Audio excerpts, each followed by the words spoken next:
Vocês estão felizes com Jesus nessa noite? Aleluia! Nós estamos no culto, o nosso culto da juventude foi alterada a data, né? E nós estamos agora, vai ser hoje, não vamos ser no terceiro domingo, não vai ser no terceiro domingo, mas amém também, aleluia. E eu queria muito que vocês abrissem suas Bíblias no livro de 1 de Reis, capítulo 19. Capítulo 19, do 5 ao 8, 1 de Reis, capítulo 19, do 5 ao 8. Se eu pudesse dar um tema a essa mensagem, o tema seria: não desista, reaja. Não desista, reaja. O texto que nós vamos ler é um texto muito conhecido. A gente já o observou sobre várias esferas diferentes. E vamos ler o versículo 5, 1 de Reis 19, está sendo projetado aqui também. Vamos lá. Deitou-se e dormiu debaixo de um zimbro. E eis que um anjo tocou nele e lhe disse: levante-se e coma. Verso 6 diz: Elias olhou e viu perto de sua cabeça um pão assado sobre pedras em brasa e um jarro de água. Ele comeu, ele bebeu e tornou a dormir. No verso 7 diz o seguinte: o anjo do Senhor voltou, tocou nele e lhe disse: levante-se e coma, porque a viagem será longa. Então Elias se levantou, comeu e bebeu. E com a força daquela comida, caminhou 40 dias e 40 noites até o monte de Deus, o Monte Horebe. Pai, essa é a tua palavra, nós amamos o Senhor. Nós cremos que o Senhor está aqui. Então, em nome de Jesus, tome cativo nossas mentes, os nossos corações, que a gente não se preocupe com as coisas que estão lá fora agora, mas que a gente abra o nosso coração e vislumbre e perceba a presença do Senhor aqui. Nós cremos que o Senhor está aqui no nosso meio. Nós adoramos o Senhor. E nós temos fome e sede da sua presença. Em nome de Jesus, trabalhe em nosso ser. Áreas que talvez nunca foram tocadas. Áreas que nunca foram alcançadas. Pessoas que adentraram aqui com as suas histórias, as suas vidas, os seus problemas, as suas lutas.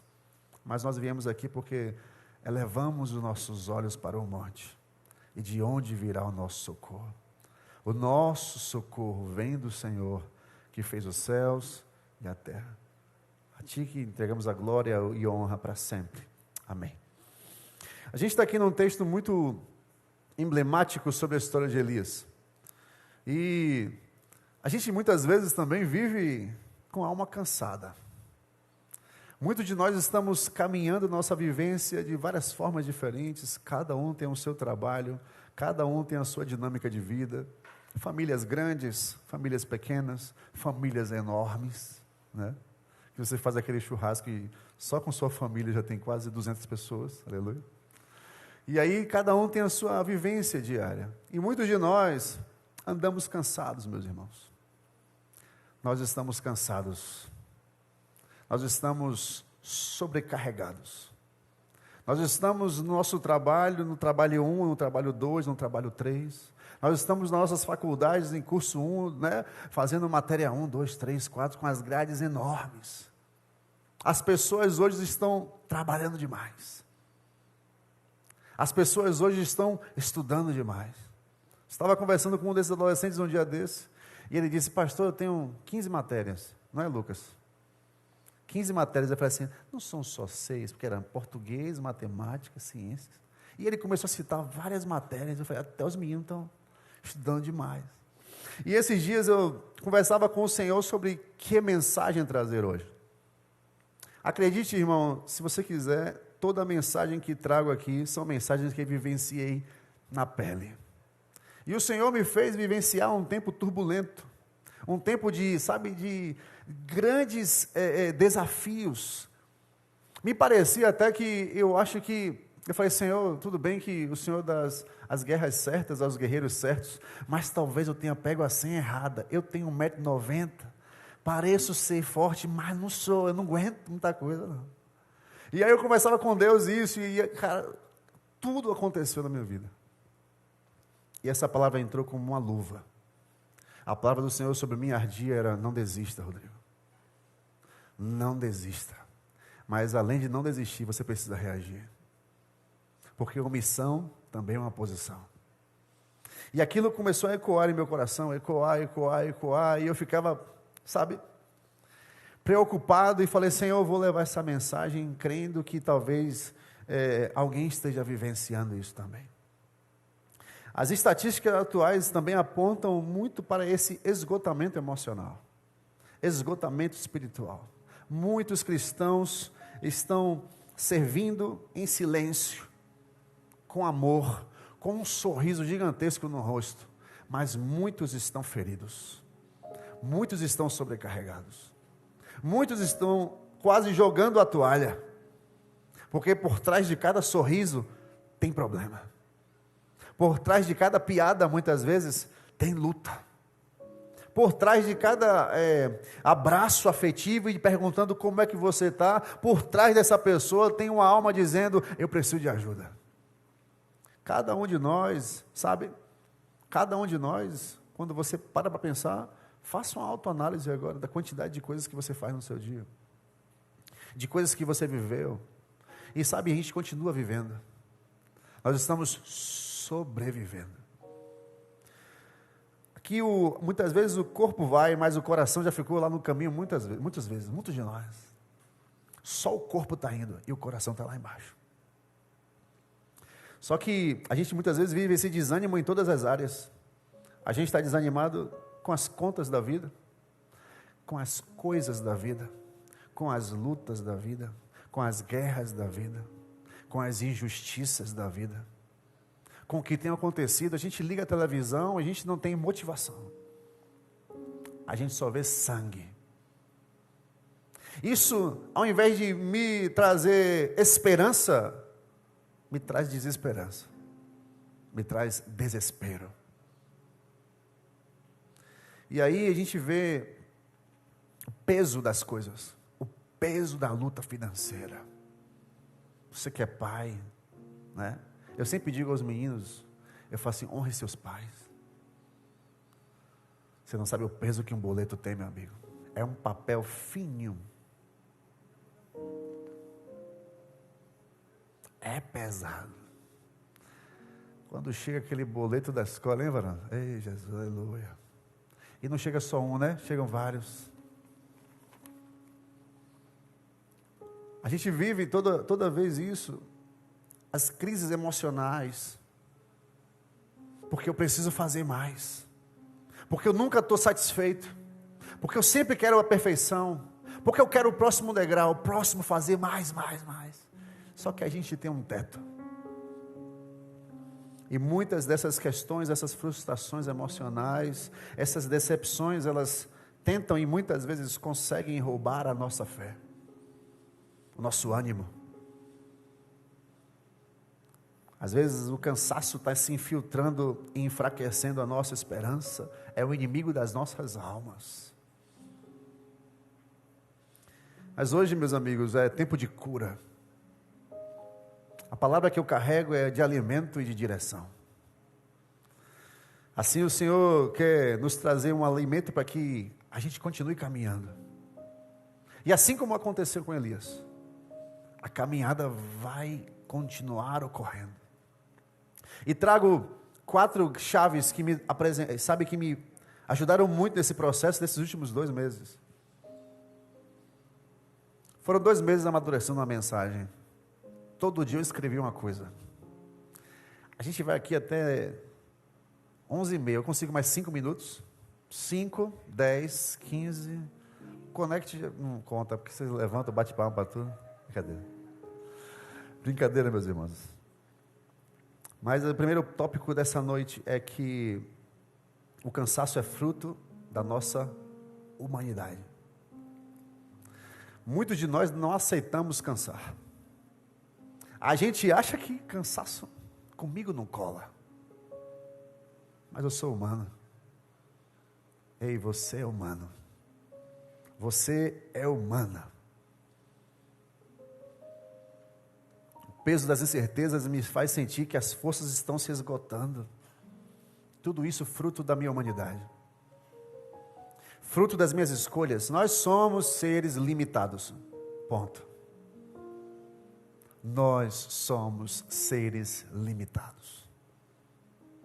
Não ache que você é um super-homem, uma super-mulher, um super-jovem, um super-adolescente, que vai acordar todos os dias com aquela vontade de ler a Bíblia, orar, de ir treinar 4:30 da manhã, feliz da vida, de fazer a sua dieta, de trabalhar, de estudar, de chegar no trabalho, na faculdade com um sorriso assim, bom dia, gente.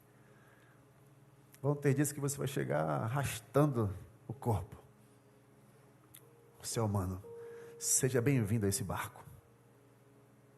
Aqui, eu gosto de uma placa que tem ali na frente que as meninas seguram. Aqui é um lugar de pessoas imperfeitas. A próxima placa vai ser: aqui é um grande hospital. Para a gente reconhecer que não tem ninguém aqui maior que ninguém. Todo mundo é igual. Os pastores dessa casa não mandam, eles servem. Os líderes não mandam, eles servem. O evangelho é diferente. Lá fora, o líder manda. Aqui, o líder serve.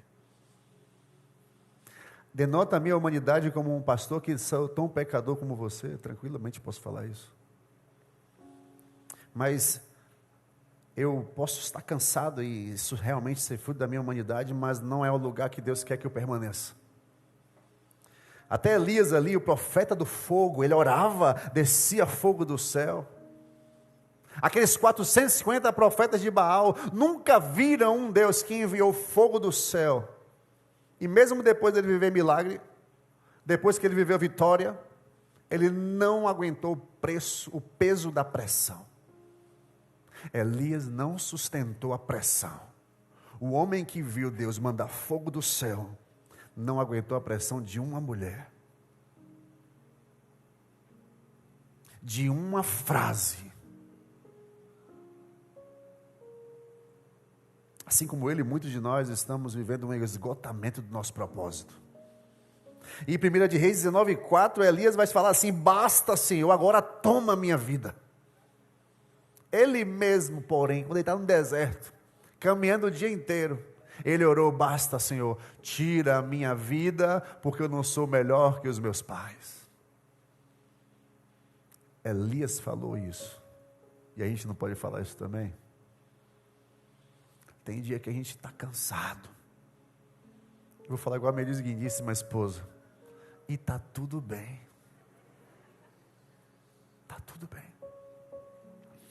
Às vezes a gente olha para os heróis da fé como se eles fossem inatingíveis.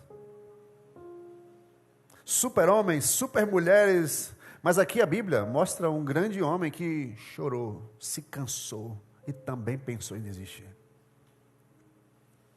Porque a fé não me torna imune à dor. A fé não me torna imune às circunstâncias. A fé não me torna, não vai me criar fora dos problemas. Mas ela me dá um Deus que atravessa esses problemas comigo. Ele me sustenta. A fé me dá um Deus que me sustenta no meio de toda a batalha.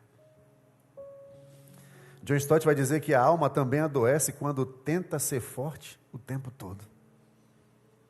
Às vezes a gente quer ser forte o tempo todo. A gente segura, chega uma hora que desmorona tudo. Burnout, estresse, cansaço, crise de ansiedade, depressão.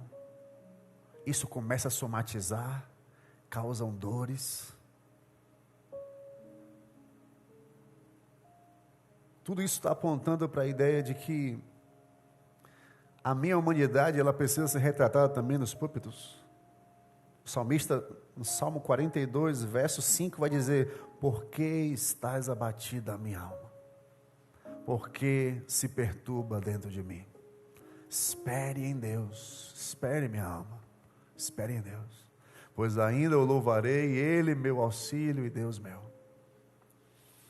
Assim como Elias aqui, o salmista revela a sua humanidade. No Salmo 45, 2, ele vai dizer: porque está abatida a minha alma. Calma. Aqui vemos outro homem que amava a Deus, mas também enfrentava dias escuros.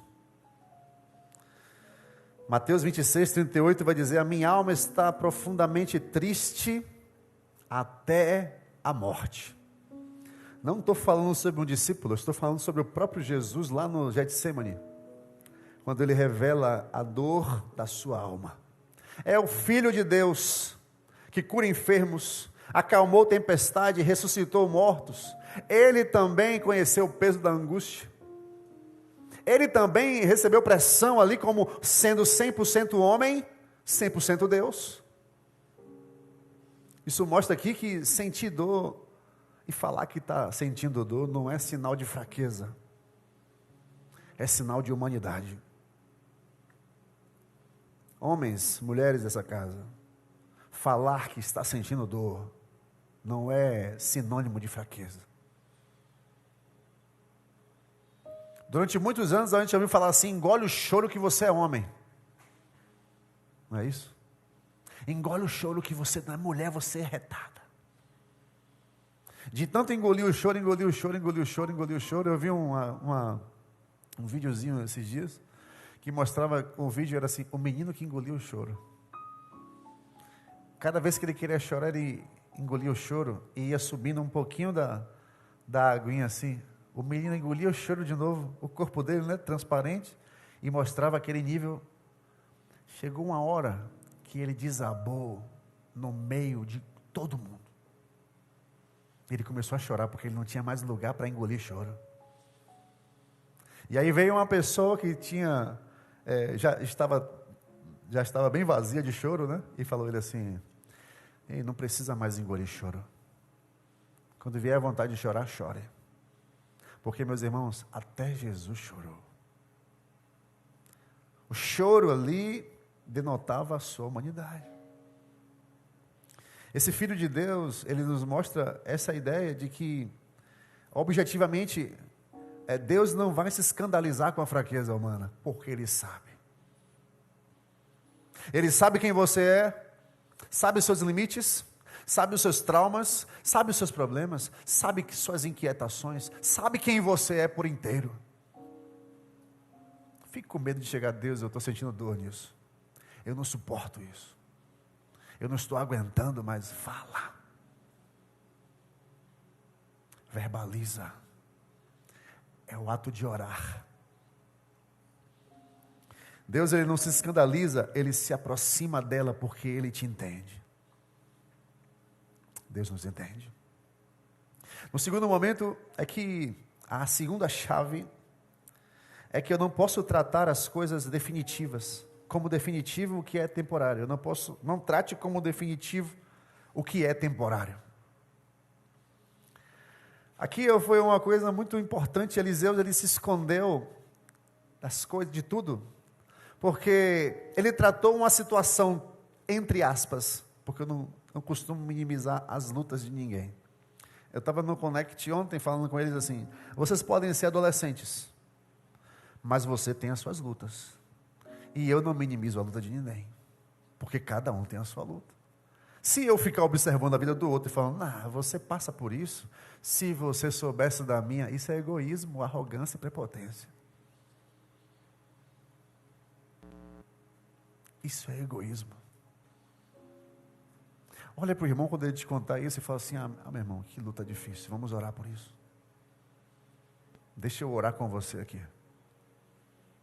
E Elias, ele se esconde ali numa situação de que, como é que um homem que é tão poderoso em Deus, por uma frase dizendo: vou te matar, nem matou, vou te matar.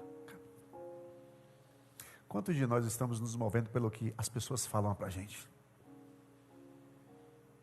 Você recebe uma bênção, sua família está toda organizadinha, tem sua casa, tem seu carro, se não tiver, você tem seu Uber, se não tiver, você tem dinheiro para o seu transporte de ônibus, você tem transporte para o seu metrô, você tem sua moto, você tem suas pernas. E porque, sabe, você acorda de manhã tão feliz, agradecendo ao Senhor, aí você chega no seu trabalho, uma frase de uma pessoa acaba com você.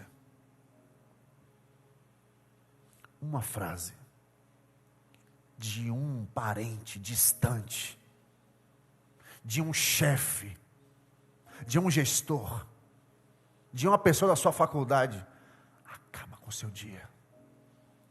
E você esquece das verdades da Bíblia. que estão escritos: se Deus é por nós, agindo Deus, e se o Senhor é por nós, porque eu esqueço disso? Porque eu estou escutando as vozes que eu não deveria escutar. E às vezes essas coisas pequenas são transformadas em coisas gigantescas. Nossa geração, ela tem uma mania de transformar coisas pequenas em coisas gigantescas. Furei o pneu do carro. Meu Deus, que absurdo. Aí esse videozinho eu vi um cara passa de moto. Pô, ele tem um carro. Aí o cara fala: poxa, essa moto não presta. Aí passa um cara de bicicleta do lado. Poxa, ele tem uma moto. Eu não estou fazendo comparativo de miserabilidade, meu irmão. Eu estou falando que a gente pega coisa pequena e transforma em coisa grande. Sim. Não aguento mais meu trabalho, está isso e aquilo. Você tem um trabalho, agradece a Deus por isso. Mas eu tenho que aprender a não tratar como definitivo, como palavra final, o que deve ser tratado como um temporário.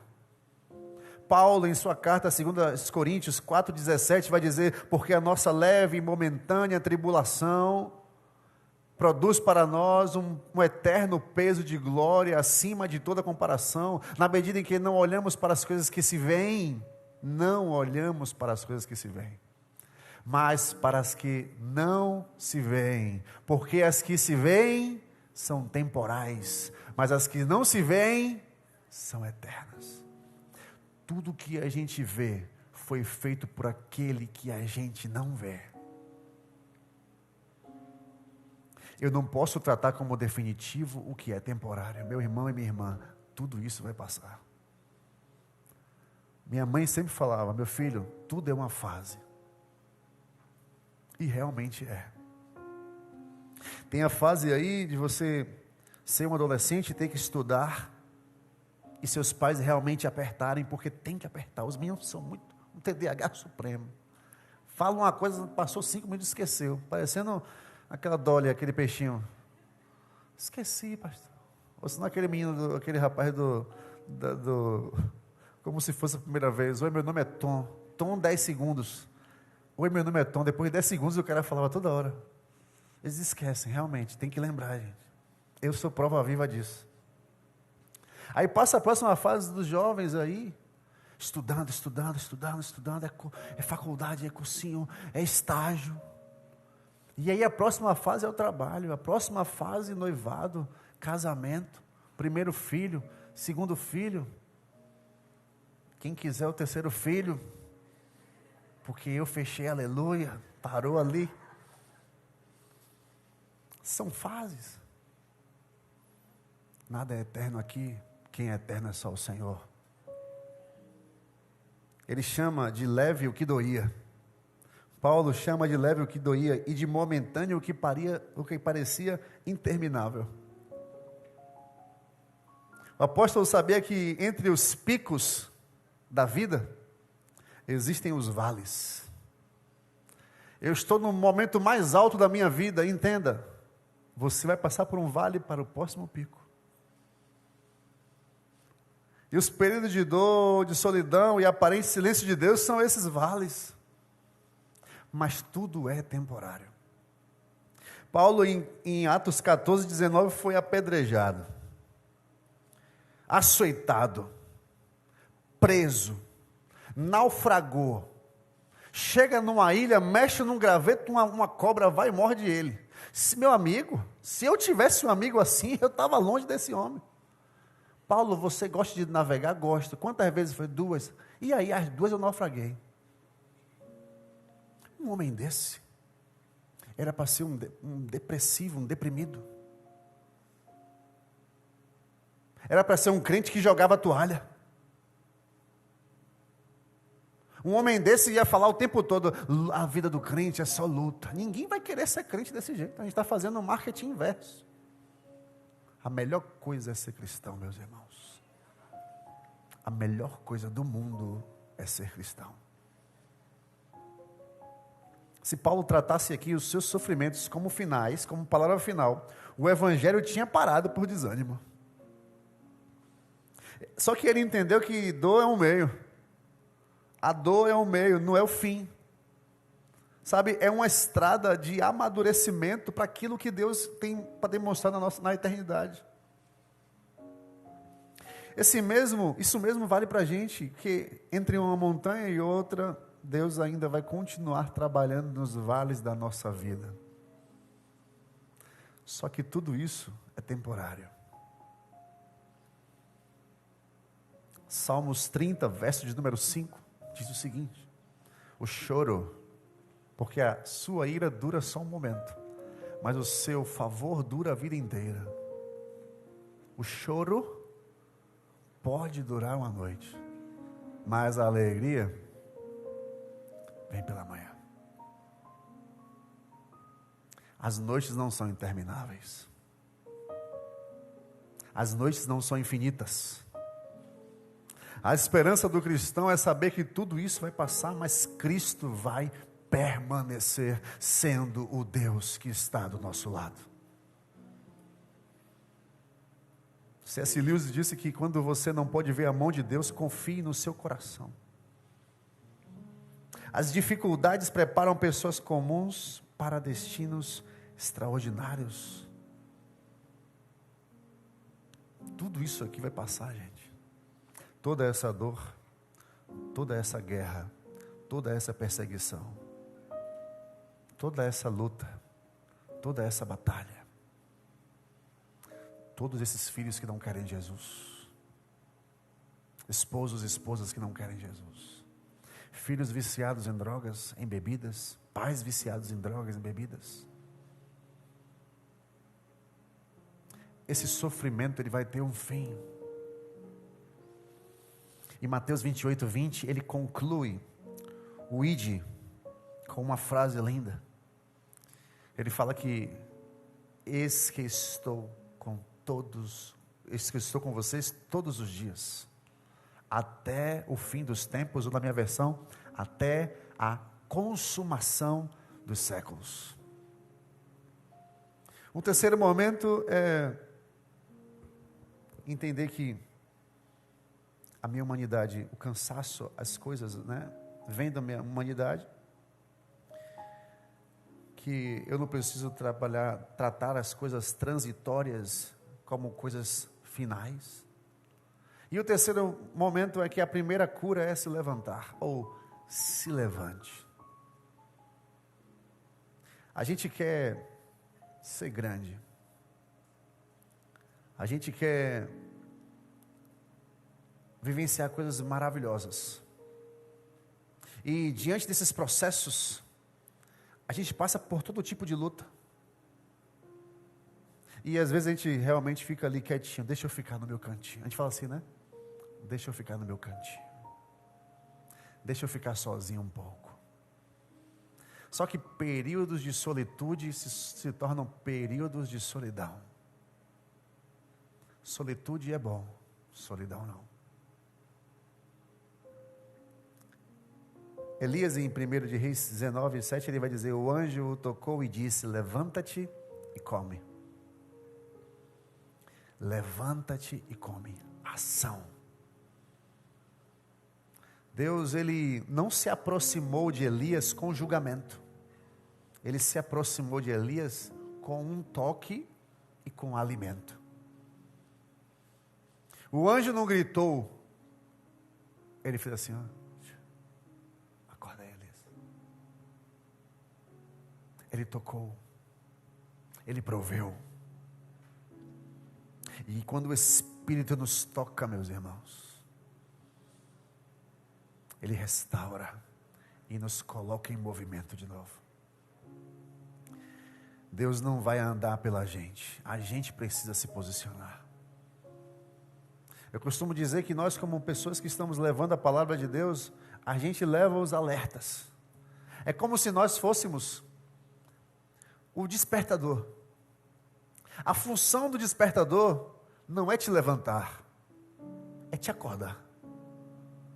Só que muitos de nós, descobrimos um botãozinho chamado adiar por mais 5 minutos. E a gente já deixa o dedo em cima assim no celular. Do nome adiar. Porque quando ele tocar de novo, você já está tocando dele de novo. Só eu que faço isso. Graças a Deus. Né? Quando eu sei que eu tenho mais 5 minutos, eu já deixo o nome. Já apertei uma vez, né? Aí eu já deixo lá o dedo já para apertar de novo. Eu posso apertar até 3 vezes, senão eu vou me atrasar. A gente começa a procrastinar. Só que se eu procrastinar, nada vai mudar.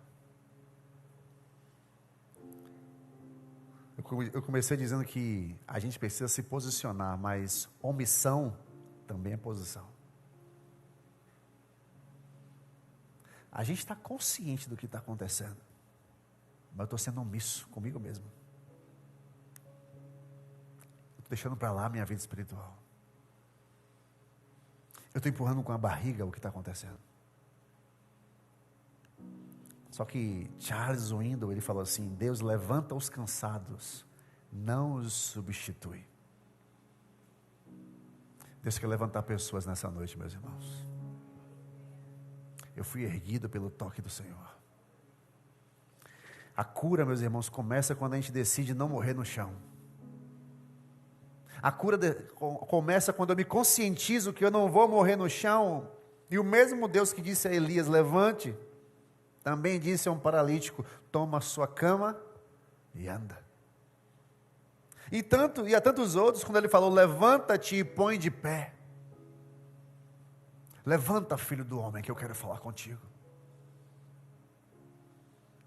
Às vezes, meus irmãos, o maior milagre é reconhecermos que, Senhor, eu não consigo fazer isso sozinho. E assim como Jesus estava vendo Pedro afundar, Jesus, ele fala uma verdade que ele sabia. Ele falou: homem de pouca fé.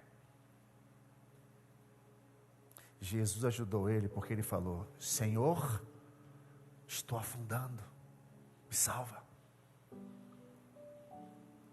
Eu preciso reconhecer minha fraqueza, mas eu tenho que me colocar de pé e falar: Senhor, me ajuda a levantar. Eu não quero mais ficar aqui nesse lugar. A fé não é ficar parado esperando cair do céu maná e codornizes. A fé é me levantar mesmo cansado, confiando que é esse Deus que me toca para levantar, é o Deus que vai me sustentar na caminhada. A fé, meus irmãos, sempre vai gerar movimento.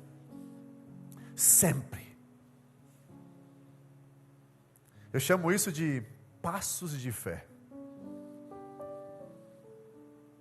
Caminhar mesmo sem forças. Trilhar mesmo sentindo dor, mesmo passando por problemas. Me colocar de pé é muito mais do que um gesto físico. É uma decisão espiritual e dizer: cansei de me esconder, Senhor. Eu cansei de sofrer calado. Me cura, porque tem gente também que precisa de ajuda. Deus levanta homens, mulheres, guerreiros e guerreiras para serem boca de Deus na terra, salvarem outros que estão caídos. Porque a gente nunca passa por algo só por passar. Tudo que a gente passa é necessário. Todas as coisas cooperam para o bem daqueles que amam a Deus, vírgula, daqueles que são chamados segundo o seu propósito. Você foi escolhido, você foi escolhida pelo Senhor. Mas você não foi escolhido e escolhida para ficar prostrado. Ficar em pé é uma postura de vida diante de Deus, e reconhecer que eu estou olhando para o futuro, porque esse Deus, Ele me traz esperança. Esse Deus que toca em Elias e fala: levanta que a caminhada vai ser longa. Ele está projetando a visão de Elias para o futuro. Bem sabes as coisas que tenho para você, diz o Senhor: pensamentos de paz e não de mal. Deus, Ele sempre nos projeta para o futuro. Ele sempre fala assim: levanta que eu tenho algo muito maior para você. E o quarto momento é que, e já fechando, é que Ele é o combustível. É Ele quem me sustenta na jornada. Aqui foi algo que aprendi durante esses últimos 60 dias. Porque como pastor, sempre entendi que eu não poderia ser fraco. Pensar em jogar uma toalha. Ou dizer, eu não estou aguentando. Mas Deus, Ele me mostrou que eu sou um ser humano também. Esses dias, foi tipo assim, eu me senti num hospital na minha casa. Porque minha esposa ficou doente, meu filho vomitou durante 10 dias, e eu levava para o hospital dia sim, dia não, o médico dava o remédio para ele não vomitar, ele continuava vomitando. Eu falo, doutora, rapidinho, não é para parar de vomitar não, quando dá um remédio na veia, para parar de vomitar, não tem que parar de vomitar não, é só uma dúvida. Ah não, faz parte. Eu entendi que, eu aprendi ali que o menino vomitava, e eu só ficava esperando o próximo vômito. Aí o menino estava vomitando aqui, eu me senti igual Jó. Aí vem Mirela, com o nariz sangrando. O nariz bateu o quê? Nada, começou a sangrar o nariz sozinho. 2, 3 dias o nariz sangrando. Daqui a pouco Mila doente. Daqui a pouco minha coluna travou, meu irmão. 5 dias, 3 dias eu passei na cama. 5 dias, fui no hospital, chego lá, tá um amigo de Carol lá. Toma, pastor, remédio. Eu nem conhecia o cara, a dor cega a pessoa. Você é pastor? Eu falei, sou, graças a Deus, Deus mandou um anjo para cuidar de mim. Minha coluna está aqui. Eu tomei 6 remédios, irmão, 6 remédios. O cara falou, vai ter que te internar. Eu falei, moço, rapidinho, passa a receita que eu tenho que pregar amanhã de noite. Quando eu voltei para casa, a Mirla pegou o mesmo carro que eu cheguei e foi para o hospital, que ela não estava aguentando, com febre, não sei o quê. E isso foi durando dias, irmão. Dias. Eu falei assim, eu não lembro de um pecado tão grande que eu fiz, mas sabe? É possível. Você começa a puxar da memória, né? Aí você fala, sabe que eu fiz que errado esse dia? Não foi nada, irmão. O profeta tem que provar da mensagem antes de pregar. E acabou tudo e ninguém descobriu o que foi. Estou normal aqui, irmão. Nada. Deus foi o meu combustível. Quando o anjo toca Elias, e essa palavra ecoava, sabe quando é? O anjo tocou Elias e deu comida.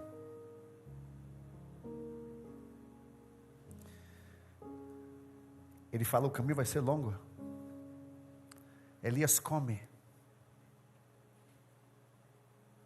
Eu preciso entender que Jesus é o provedor da minha força.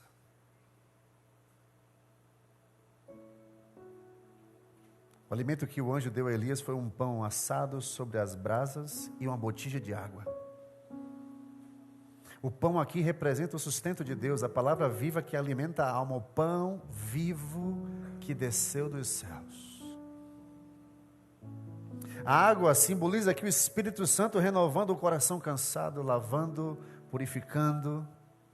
João 6,35 vai dizer, eu sou o pão da vida, o que vem a mim jamais terá fome, e o que crê em mim jamais terá sede. Meus irmãos, eu não sei como é que vocês estão, mas o detalhe aqui mais belo é que o que Deus preparou não veio da terra ali. O sustento não foi aquele pão e aquela água. O sustento veio do céu. O nosso sustento vem do Senhor. Todas as vezes que eu estiver fraco, eu tenho que falar, Senhor, o Senhor é o pão vivo que desceu do céu. Alimente a minha alma. Alimente o meu ser. O salmista, no Salmo 54, verso 4, vai dizer: eis que Deus é o meu ajudador, o Senhor é quem me sustenta.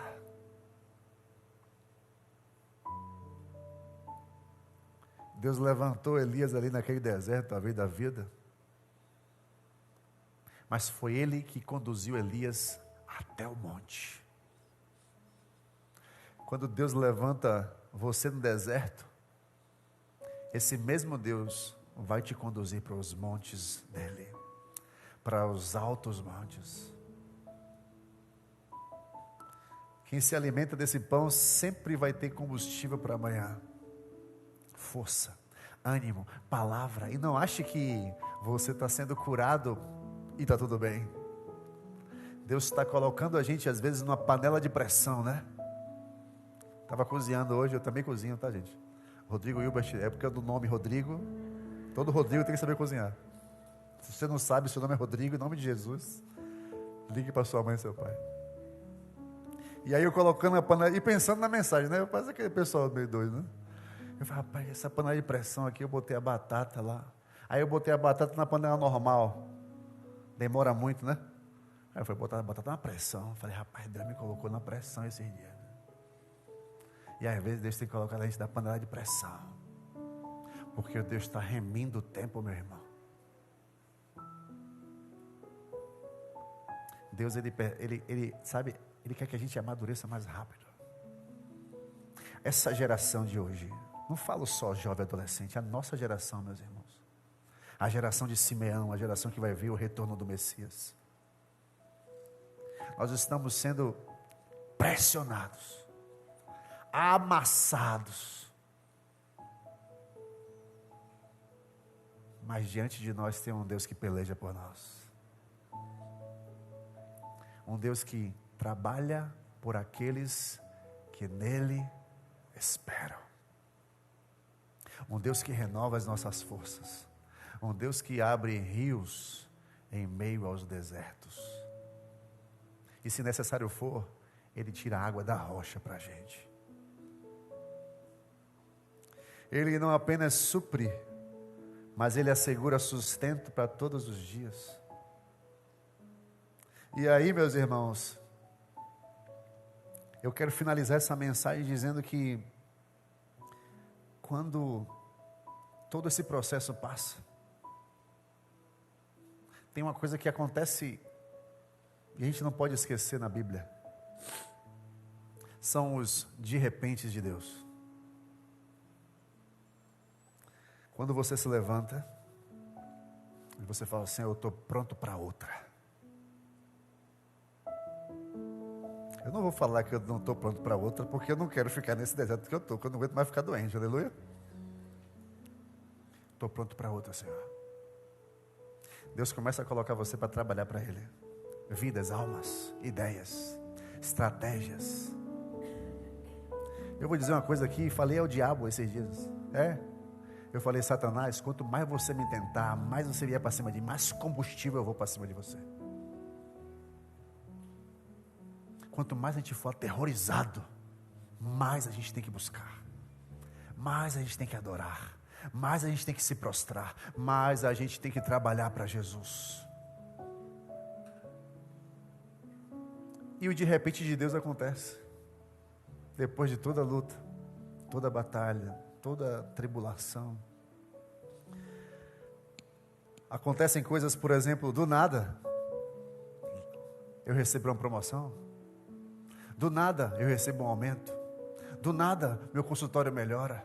Do nada minha casa, eu faço uma reforma, consigo fazer uma reforma na minha casa. Do nada consigo fazer aquele procedimento estético. Do nada consigo fazer aquela cirurgia. Do nada aquele juiz assina aquela sentença. Do nada aquele médico fala, ei, mudou aqui, não estou entendendo. O do nada de Deus começa a acontecer com a gente, meus irmãos. Se preparem para os do nada de Deus. O de repente de Deus. Deus é especialista nisso. Ele usa termos como repentinamente o seu esposo quer vir para a igreja. Inusitadamente o seu filho pergunta que horas é o culto. Se prepare para o do nada de Deus. Do nada, Ele faz tudo. Eu queria muito que a gente se colocasse de pé para parecer que o culto está terminando. E essa noite, meus irmãos, é uma noite de cura, sabe? É uma noite onde o Senhor está trazendo um bálsamo aos nossos corações. Eu queria muito que você só fechasse o seu olho e agradecesse a Ele. Não pede nada a Ele, não. Hoje a gente não vai pedir nada. Não vamos pedir para os nossos pais que não estão aqui. Não vamos pedir emprego agora. Não vamos pedir nada. Só vai agradecer, Senhor, obrigado por sua presença nesse lugar. Agradecer pelo bálsamo que Ele trouxe aos nossos corações hoje. Agradecer pelo alimento espiritual que Ele nos trouxe hoje. Essa presença, sinta o toque dEle te trazendo uma resposta, dizendo: levanta e caminha, porque a caminhada vai ser longa, filho. Levanta e come, o pão vivo está aqui nessa noite. Levanta, come, porque a caminhada vai ser longa, meu irmão e minha irmã. O que eu não posso é desistir. O que nós vamos fazer hoje é reagir.